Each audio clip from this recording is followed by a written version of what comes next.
నమస్తే.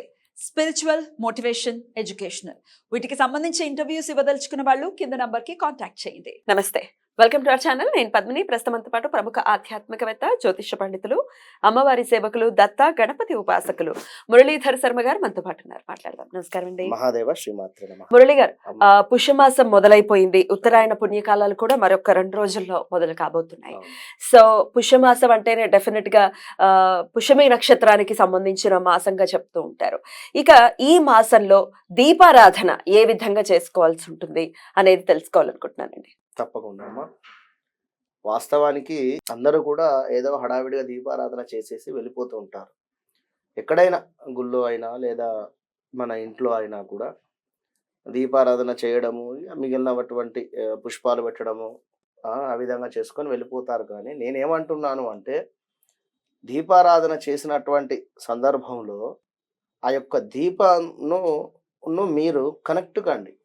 ఇక్కడ అంటే అక్కడ ఎలా కనెక్ట్ అవ్వాలి చెప్పకుండా ఖచ్చితంగా కూడా అక్కడ అమ్మవారు స్వరూపకంగా కూర్చొని ఉంది అనేటువంటి విషయంగా కానీ, మన కష్టాలు ఏమైతే ఉన్నాయి అనేటువంటి విషయం కానీ, ఇంకేదైనా ఆ యొక్క దీపంతో ఇంతకుముందు వీడియోలో కూడా మనం చెప్పుకోవడం జరిగింది. ఒక దీపారాధన జరిగింది అనుకుంటే అక్కడ ఖచ్చితంగా కూడా ముక్కోడి దేవతలు కూడా ఆ యొక్క దీపారాధనను వారు చూస్తారు అని చెప్పి మనం శాస్త్రంలో చెప్పడం జరుగుతుంది. కనుక మరి అట్టి దీపారాధన చేసేసి ఏదో ఊరికే గబగబా వెళ్ళిపోకుండా, దీపారాధన జరిగినటువంటి సందర్భంలో కూర్చొని ఒక 2-3 నిమిషాలు కనెక్ట్ అయ్యి ఖచ్చితంగా కూడా భగవంతులు చూస్తున్నారు అనేటువంటి భావనతో కూర్చోవాలి.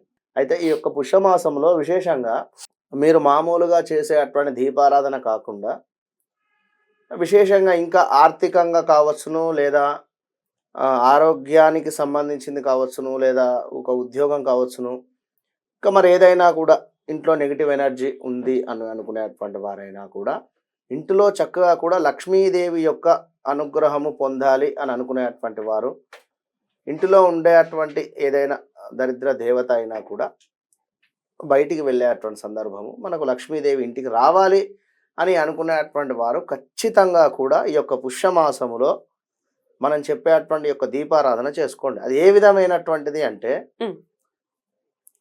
ఒక 11 లవంగాలు, అదేవిధంగా 11 ఇలాచీలు, 11 మిశ్రీ బిళ్ళలు, డైమండ్ ఆకారంగా ఉండేటువంటివి మిశ్రీలు అంటారు.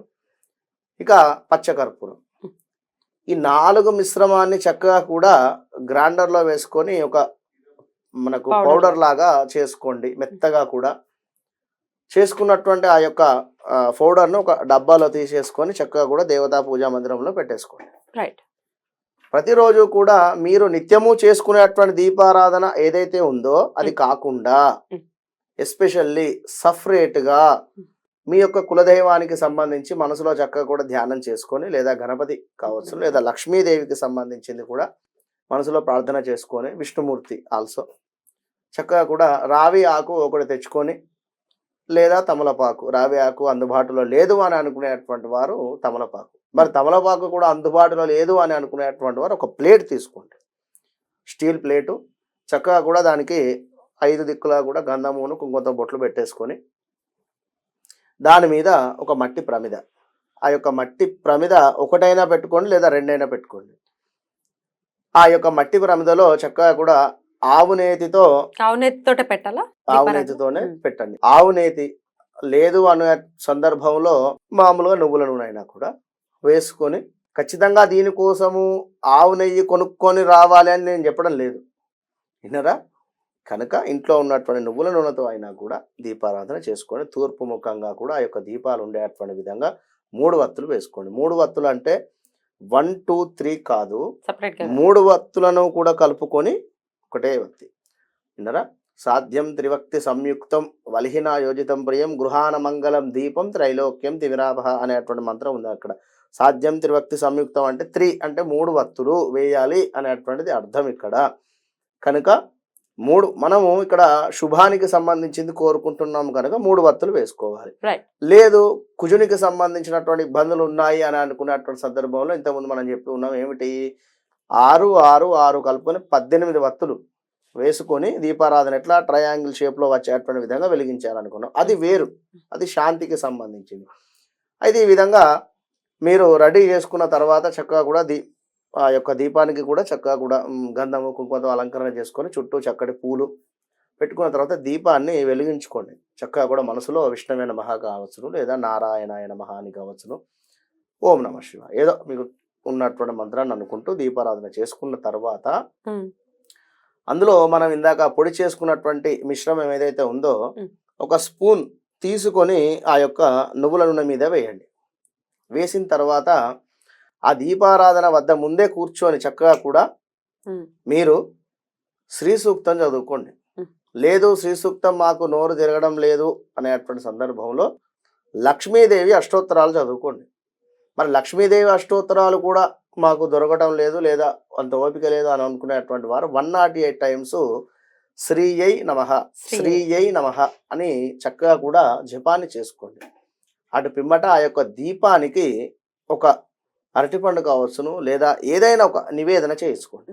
నివేదన చేసి నమస్కారం చేసి ఆ యొక్క నివేదన చేసినటువంటిది ఏదైతే ఉందో దానిని మీరు బయట పారవేయకుండా చక్కగా కూడా గంధము కుంకుమతో అలంకరణ చేసుకొని చుట్టూ చక్కటి పూలు పెట్టుకున్న తర్వాత దీపాన్ని వెలిగించుకోండి. చక్కగా కూడా మనసులో విష్ణువే నమః కావచ్చును, లేదా నారాయణాయ నమః అని కావచ్చును, ఓం నమః శివాయ ఏదో మీకు ఉన్నటువంటి మంత్రాన్ని అనుకుంటూ దీపారాధన చేసుకున్న తర్వాత అందులో మనం ఇందాక పొడి చేసుకున్నటువంటి మిశ్రమం ఏదైతే ఉందో ఒక స్పూన్ తీసుకొని ఆ యొక్క నువ్వుల నూనె మీద వేయండి.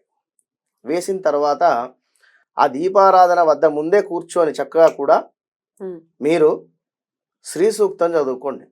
లేదు శ్రీ సూక్తం మాకు నోరు తిరగడం లేదు అనేటువంటి సందర్భంలో లక్ష్మీదేవి అష్టోత్తరాలు చదువుకోండి. మరి లక్ష్మీదేవి అష్టోత్తరాలు కూడా మాకు దొరకడం లేదు, లేదా అంత ఓపిక లేదు అని అనుకునేటువంటి వారు 108 టైమ్స్ శ్రీయై నమః శ్రీయై నమః అని చక్కగా కూడా జపాన్ని చేసుకోండి. అటు పిమ్మట ఆ యొక్క దీపానికి ఒక అరటిపండు కావచ్చును, లేదా ఏదైనా ఒక నివేదన చేసుకోండి. నివేదన చేసి నమస్కారం చేసి ఆ యొక్క నివేదన చేసినటువంటిది ఏదైతే ఉందో దానిని మీరు బయట పారవేయకుండా తినేటువంటి ప్రయత్నం చేయండి. అదేవిధంగా ఒక బాదం కావచ్చును, లేదా ఒక పిస్తా కావచ్చును, లేదా మిశ్రీ బిళ్ళలు కావచ్చును, 2 శర్కర ఏవైనా ఇవి తెచ్చుకొని స్పెషల్గా కూడా నివేదన చేసి ఇవి అయితే ఎందుకంటే ఆరోగ్యం మనకు అదే నివేదన చేసింది కూడా డ్రై ఫ్రూట్స్ ఖర్జూర కావచ్చును ఇట్లాంటివి నివేదన చేసుకొని చక్కగా అది భుజించేసేయండి. ఇది నెలనాళ్ళు పెట్టమంటారా? ఈ పుష్యమాసం అయిపోయేటువంటి సందర్భం మొత్తము కూడా ఒక 11 నుండి 21 రోజులు చేసుకోండి. ఒక 5 రోజులు కుదురుతుంది, కుదరదు కనుక కంప్లీట్ గా 21 డేస్ వచ్చేటువంటి విధంగా చేసుకోండి. చాలా అంటే చాలా అద్భుతమైనటువంటి ఫలితాలు మీ పుష్యమాసము వెళ్ళేటువంటి వరకు మీరే చూస్తారు. చాలా బ్యూటిఫుల్ గా ఎక్స్ప్లెయిన్ చేశారండి. ఖచ్చితంగా సుగంధ పరిమళాలు ఖచ్చితంగా ఇప్పుడు మీరు చెప్పినటువంటి ద్రవ్యాలతో మనం పెడితే కనుక అమ్మవారికి కూడా చాలా ఇష్టం సుగంధ ద్రవ్యాలు అని అంటే చాలా అద్భుతంగా మాకు తెలియజేశారండి. Thank you so very much. నమస్తే. మహాదేవ.